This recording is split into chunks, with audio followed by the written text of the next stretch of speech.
Hi, I'm Lou with another episode of My Car Story, and today we're out at Fountain Hills at a car show, and Gary Krig and I have been talking for about a year.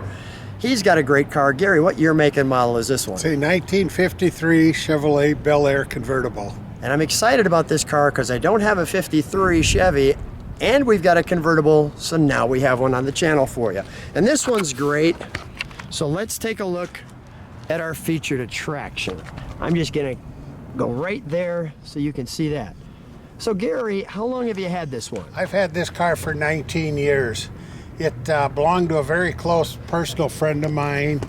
He purchased the car in 1977 and restored it in about 1980. I helped him with some of the restoration at the time, and it's an AACA senior car.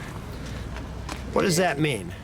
It's a AACA senior car. It's been judged a national first place in the Antique Automobile Club of America. Just one more thing. These are additional bumper pieces, correct? It didn't come with those. That was an optional upgrade. The bumper ends and center bumper grill guard are factory options. The friend of mine that owned the car, he wanted to try to put every option that was available in 1953 on the car, and he did a pretty good job of that. Yeah. So you shared with me this guy was like a father to you. Yes, he actually was my dad's age, but he lived down the street, and he was a fun dad because we did a lot of fun things together, where my other dad, my real dad, was the person that had to take care of business. Got it. All right, so we had the business dad and the fun dad, kind of like a nice combination there for sure. Yeah. And I see we've got the Bel Air right there, as you can see in the sun. All of this extra chrome, I'm assuming that was like this. I'm guessing that was optional, and it looks like you've got the optional upgrade for the dual spotlights as well. Is that accurate? Yes, they were an option also. We've got the nice rounded glass there. We'll come on back here. This looks like an optional guard for the fuel. Yep, that was also an option. Got it. Nice. We'll show this back end. Do you have the keys for the trunk? I do. Okay, give me just a second. This looks like the optional bumper extensions, and we can see the word Power Glide right there. Did you ever actually really tow anything with this? No, he said that was an option that year, so he put the trailer hitch on also. And I also see the optional exhaust tip. Go ahead, I'm sorry, go ahead, jump in there. Okay. Lots of room in this trunk, as you can see. Nice sound deadening up there, even how it has all of this, where you've got your convertible packed and stacked in there. Okay, we'll close that. May I open it? Yes, you may. Thank you. So as we pop it open, we have a big door sill here. Notice you've got the two-tone colors, and I like the color combo on this car, because with the yellow, what is the color of this car? It is it's called a cream. I don't remember the exact color. That's okay. With that cream and the green, it has a real nice look to it, as you can see. Beautiful. And then we have our details here. I'm just going to sit in there. We have our radio, the word Chevrolet scripted. And you know, the 53, obviously 55, 56, 57 became very popular. So how, do you see any other 53s on the road, or not many? I have seen a few 54s, which is basically the same body style, but I have not seen any 53s. Got it. In 1953, the convertible was offered in two trim levels, which was the Bel Air and also the 210. Okay, so this is the top of the line. Yes, it is. And it didn't come with seat belts, did it, at that time? No. Yeah, okay, that was just an optional upgrade that you put in there for safety. That was added as a necessity in our day and time. Yeah. All right, let's take a look under the hood. Great body. I'll just step back and show you that one more time. That's great.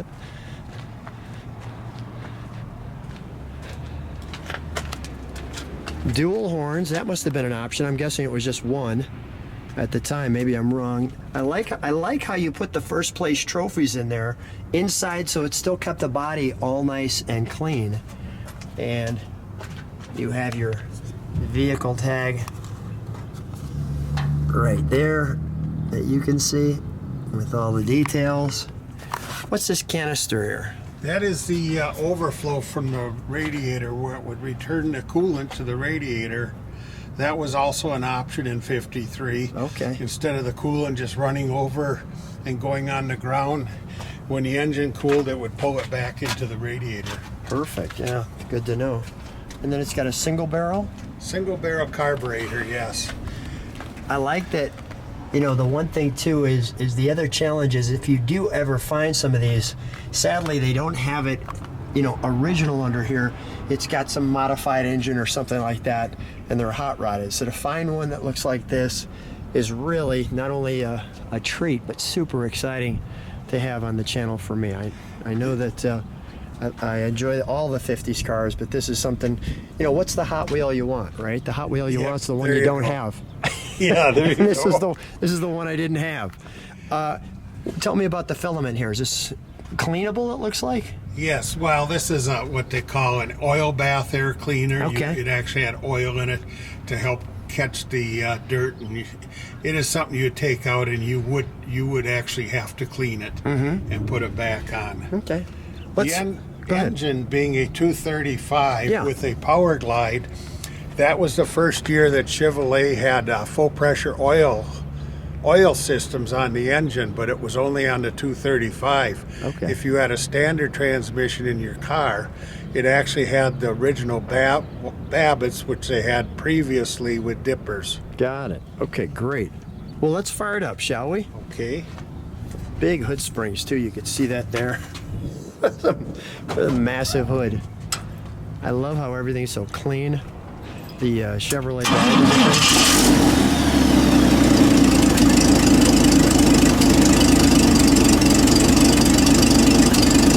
Air idle's real nice. Let me listen to it back here. Can you step on the brakes for a second, Gary? Beautiful. All right. Let me listen to that idle.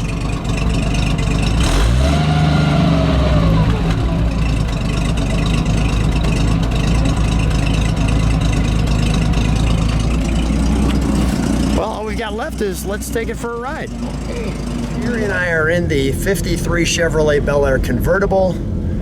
It's a nice floater. Floats along, doesn't it? It rolls along pretty good. It's pretty good. It was a 45-mile drive up here today. Is that right? We actually do driving a lot out here in Phoenix, and it's always been a very dependable car. Well, I appreciate that you drove 45 miles to do this video. I know we talked about it. It's pretty exciting. I'll just show people that mountain right in front of us. That looks great as we're out here in beautiful Fountain Hills.